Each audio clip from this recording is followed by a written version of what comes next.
Be More Strategic in Business. How to Win Through Stronger Leadership and Smarter Decisions by Diana Thomas and Stacy Boyle. Foreword by Stephen M.R. Covey.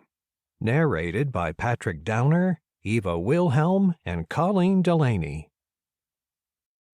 Dedication.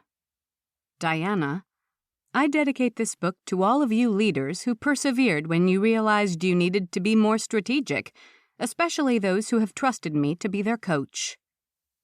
Stacy, I dedicate this book to a future strategic leader and my precious peach, Emma. You are the inspiration behind everything I accomplish in life and give me astronomical pride and hope. Foreword. If your goal is to become a powerful leader who fulfills her or his purpose, you will love this book. I was honored when Diana Thomas, a longtime student, facilitator, partner, and friend of the Franklin Covey team, asked if she could use a leadership analogy she heard from my late father, Dr. Stephen R. Covey, as the basis for a new strategic leadership model. When I found out Diana was going to turn that model into a leadership book she was co-authoring with Stacy Boyle, I became very intrigued by what they were up to. Diana is a highly sought-after visionary and strategic leadership coach.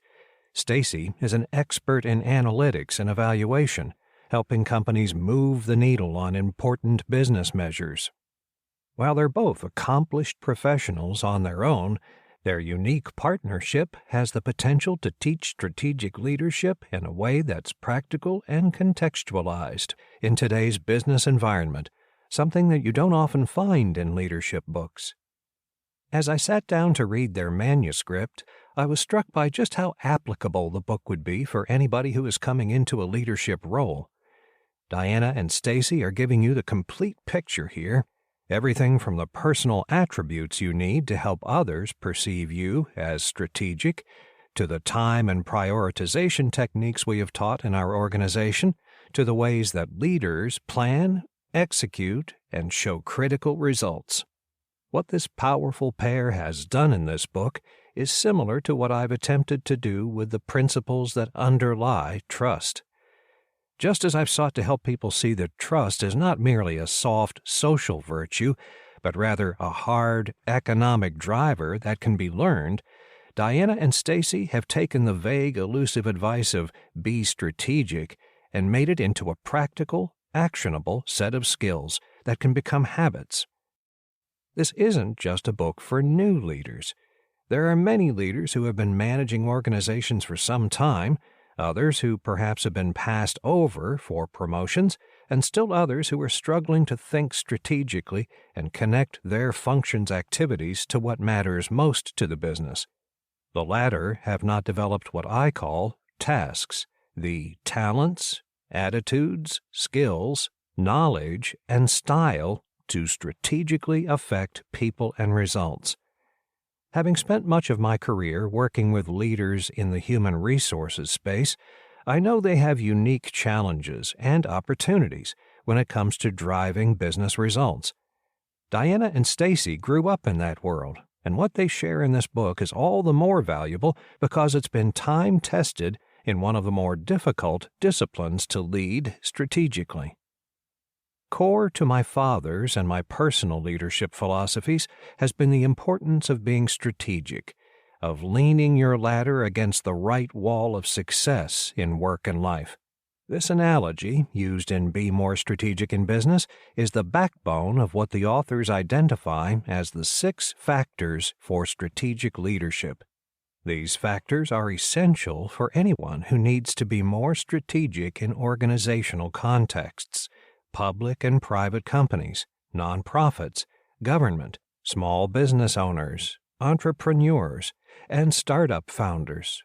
That's because no matter what type of organization you're working in, you need to be able to look across the landscape of your jungle and ensure you're focused on the things that will get the results your organization wants and needs to see.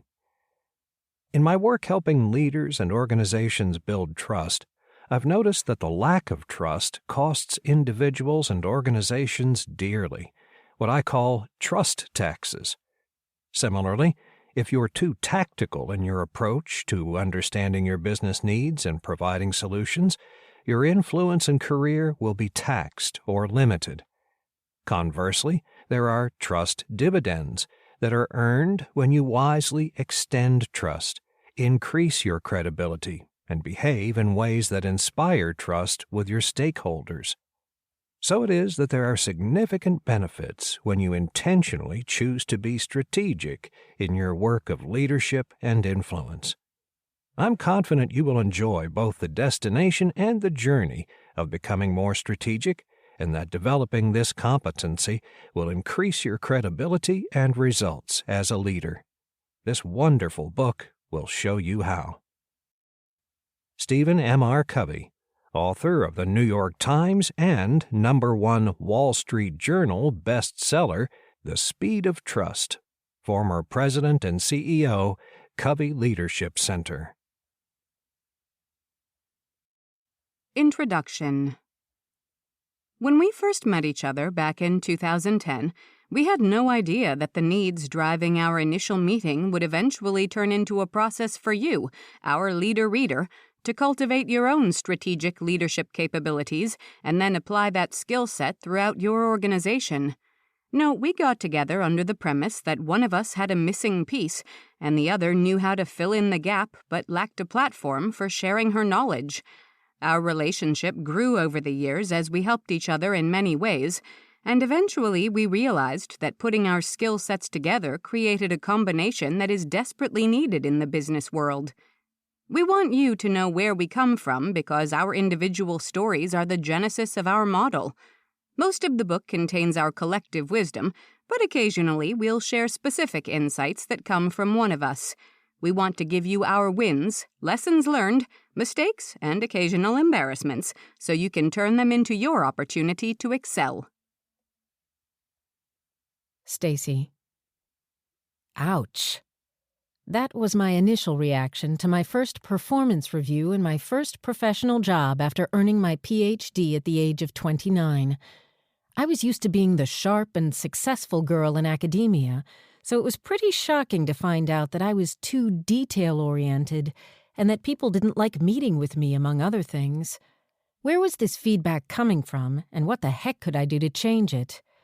It took several years, many interactions with seasoned leaders, and an intense amount of work in the field for me to get to the bottom of what my bosses were telling me, that I needed to be more strategic. That's a phrase that's thrown around in a lot of employee review meetings and frequently goes unexplained. The recipient walks away with a vague feeling of something to work on, but without a practical plan for acquiring a so-called strategic skill set. I loved research, digging into numbers, creating spreadsheets, and mastering the details of everything I worked on. I couldn't understand how too detail-oriented had suddenly become a bad thing. I watched my Andersen Consulting, now Accenture, colleagues gain promotions while I was passed over. I was told to be more strategic, but I really had no idea what that meant, what I was doing wrong, or where to go to learn how to become a strategic contributor. Frankly, my bosses weren't equipped to help me. I was firing off spreadsheets full of complex calculations while they were asking for straightforward answers to their questions.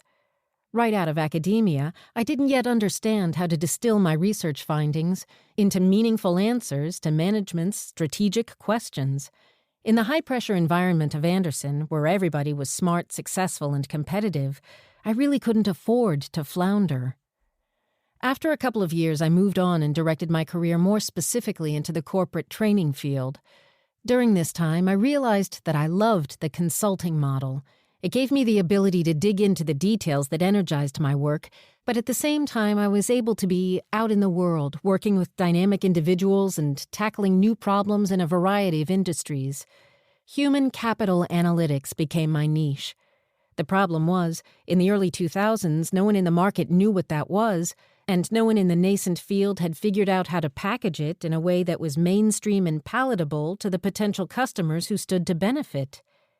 In the fall of 2005, I arrived late to a Chief Learning Officer conference. I rushed into a ballroom and stood at the back.